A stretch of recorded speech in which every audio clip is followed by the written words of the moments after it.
말씀 묵상하겠습니다. 함께 기도하겠습니다. 주님, 우리 교회가 겉으로만 그럴듯한 교회가 아니라 영적으로 살아있는 생명력 있는 교회 되게 하여 주시옵소서. 예수님 이름으로 기도했습니다. 아멘. 오늘의 말씀은 요한계시록 3장 1절부터 22절까지의 말씀입니다. 말씀을 함께 살펴보시기 전에 개인적으로 말씀을 꼭 읽으시고 묵상하는 시간 가지시기 바랍니다. 오늘 말씀은 사대교회, 빌라델비아 교회, 라오디게아 교회를 향한 예수님의 말씀이 담겨 있습니다. 먼저 3장 1절입니다. 사대교회의 사자에게 편지하라. 하나님의 7영과 7뼈를 가지신 이가 이르시되 내가 내 행위를 아노니 내가 살았다는 이름은 가졌으나 죽은 자로다 라는 말씀으로 시작하고 있습니다. 이 사대교회는요, 두아디라에서 남동쪽 50km 떨어진 곳에 위치한 그러한 교회입니다. 이 사대라는 지역은요, 인류 역사상 최초로 금과 은으로 화폐를 만들어 사용할 정도로 부요한 그러한 도시였고요. 연애와 축제가 끊이지 않는 활기찬 도시였습니다. 이곳에 사대 교회가 세워진 것이죠. 예수님은 자신을 어떻게 말씀하시냐면 하나님의 7영과 7뼈를 가지시니다 라고 말씀하고 있어요. 성령님과 함께 일하시면서 또한 하나님의 교회의 지도자들의 주인이 되시고 통치자가 되시는 분으로 소개하고 있습니다. 주님은 사대 교회를 향해서 내 행위를 안다 라고 말씀하고 있어요. 그럼 이 사대 교회를 향한 예수님의 진단, 예수님의 관점은 무엇이었냐면 그들은 스스로 살아있다 하는 이름은 가졌지만 죽어있다 라고 말씀하고 있어요.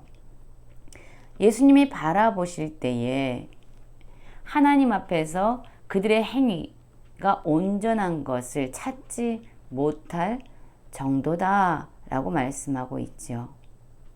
여러분, 그렇습니다. 겉으로는요, 활기차 보이고 힘있어 보이지만 실상 이들은요, 깊은 잠에 빠져 있습니다. 영적으로 깊이 잠들어서 생명 되신 하나님께 도무지 반응하지 않는 그러한 교회가 된 거예요. 부유함 속에서 세상에 물들어가면서 영적으로 어떤 긴장감이나 어떤 하나님에 대한 두려움, 경외심을 잃어버리고 잠들어 있는 그러한 모습을 하고 있습니다. 예수님께서는 이들에게 다시 깨어서 생명력 있는 교회가 될 수 있도록 이들에게 도전하고 계십니다. 내가 어떻게 받았으면 어떻게 들었는지 생각하고 지켜 회개하라고 말씀하세요. 그들에게 복음이 어떻게 주어졌는지 어떻게 들었는지 생각하라고 말씀합니다. 또한 말씀을 지키라고 말씀합니다. 그리고 회개하라고 말씀합니다. 주님이 언제 오실지 모르는 그러한 긴장감을 가지고 날마다 깨어 있어야 된다라고 말씀합니다. 그런데 감사하게도 이렇게 죽어있는 교회 안에도 여전히 거룩함으로 하나님을 경외함으로 살아가는 그러한 성도들이 있었습니다. 그 옷을 더럽히지 아니한 자 몇 명이 내게 있어 흰 옷을 입고 나와 함께 다니리니 그들은 합당한 자인 연고라 라고 말씀하고 있지요. 여러분, 우리의 신앙의 모습은 어떻습니까? 우리도 사대교회처럼 나는 신앙이 있어, 나는 살아있어 라고 생각하지만 실상 영적으로 깊이 잠들어서 하나님께 도무지 반응하지 않는 그러한 모습을 하고 있지는 않습니까? 여러분, 깨어 일어나십시오. 주님이 언제 오실지 모른다는 그러한 영적인 긴장감을 가지고 하나님의 백성답게 거룩함의 옷을 입고 살아가는 우리 모두가 되었으면 좋겠습니다. 3장 7절부터 보면 빌라델비아 교회에 보내는 말씀이 기록되어져 있습니다. 여러분, 이 빌라델비아는요, 사대에서 동남쪽으로 50km 정도 떨어진 곳에 있는 그러한 교회입니다. 이 빌라델비아 교회에 대해서 예수님은 책망하지 아니하시고 오직 칭찬만 하고 있습니다. 7절 보면 빌라델비아 교회의 사자에게 편지하라. 거룩하고 진실하사 다윗의 열쇠를 가지시니 곧 열면 닫을 사람이 없고 닫으면 열 사람이 없는 그가 이르시되 볼지어다 내가 내 앞에 열린 문을 두었을 때 능히 닫을 사람이 없으리라. 내가 내 행위를 아노니 내가 작은 능력을 가지고도 내 말을 지키며 내 이름을 배반하지 아니하였도다 라고 말씀하고 있습니다. 예수님은 이 빌라델비아 교회에 대해서 예수님 자신에 대해서 거룩하고 진실하신 분으로 소개하고 있습니다. 그리고 다윗의 열쇠를 가진 분으로 소개하고 있어요. 여러분, 열쇠는 언제 필요한 것입니까? 문을 열 때 필요한 거죠. 예수님이 열쇠를 가지고 있습니다. 예수님이 열면 어느 누구도 닫지 못해요. 그리고 예수님이 닫으면 어느 사람도 열 수 없는 그러한 열쇠를 주님이 가지고 계십니다. 그렇습니다. 예수님은요, 구원의 문을 열고 닫으실 수 있는 유일한 구원자가 되십니다. 이 구원자 되신 예수님께서 이 빌라델비아 교회 성도들에게 내가 내 행위를 안다라고 말씀하시면서 그들이 아주 작은 능력을 가졌지만 그 작은 능력을 가지고도 주님의 말씀을 지키고 주님의 이름을 배반하지 않는 삶을 살아가고 있다는 것, 그들의 거룩함과 진실한 삶에 대해서 주님은 알고 있다라고 말씀하고 있어요.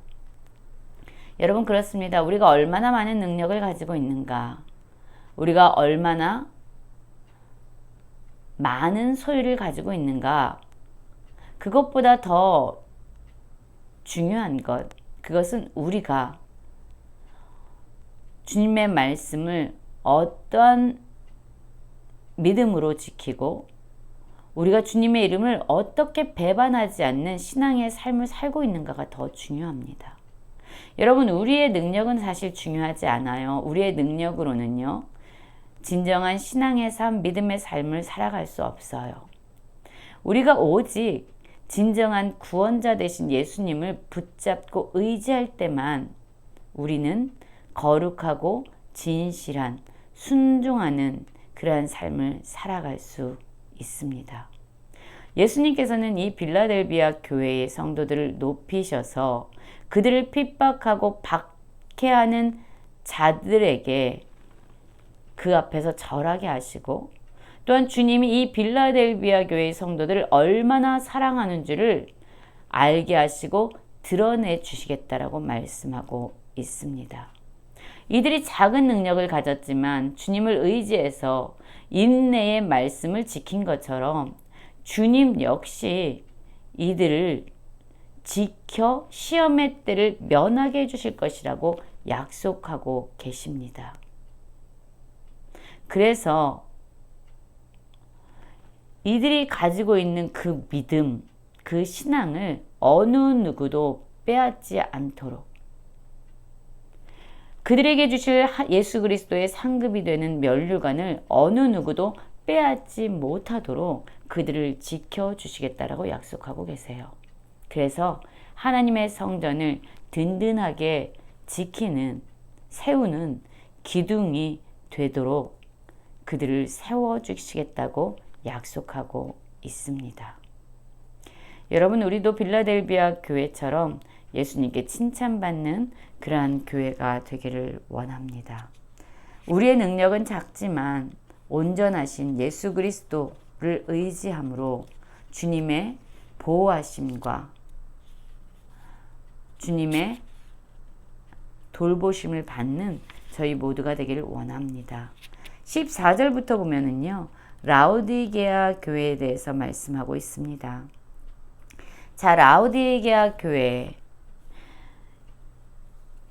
이 교회에 대해서 예수님은 아멘이시오 충성되고 참된 증인이시오 하나님의 창조의 근본이신 이가 이르시되라고 자신을 소개하고 있습니다.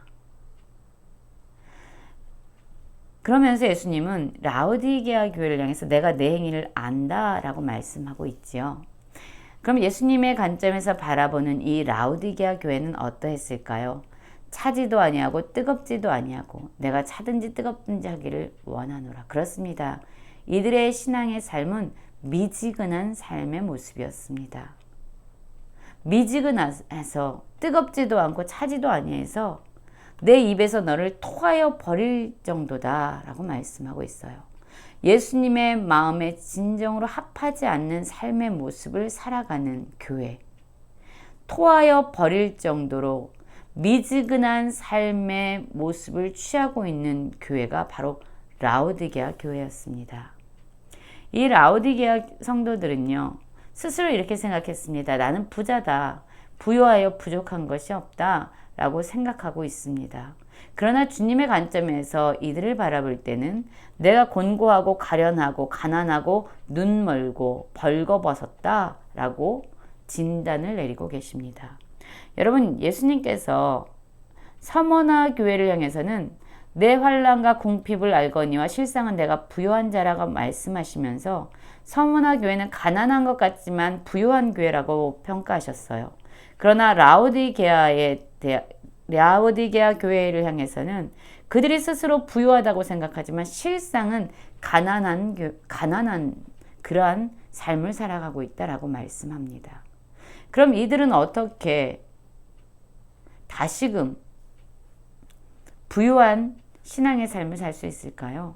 주님은 불로 연단한 금을 사라고 말씀하고 있어요. 여러분, 이 금속을 불에다 연단합니다. 그러면 그 깨끗하지 못한 그러한 불순물들이 다 빠지고 정금만 남게 되지요. 여러분, 이들에게도 말씀하고 있으세요. 그들의 삶의 모든 정결하지 않은 불순물들을 다 제거하고 정결한 삶의 모습을 회복하라고 말씀합니다. 그리고 그들의 삶의 모습을 거룩함으로 변화시키라고 말씀합니다.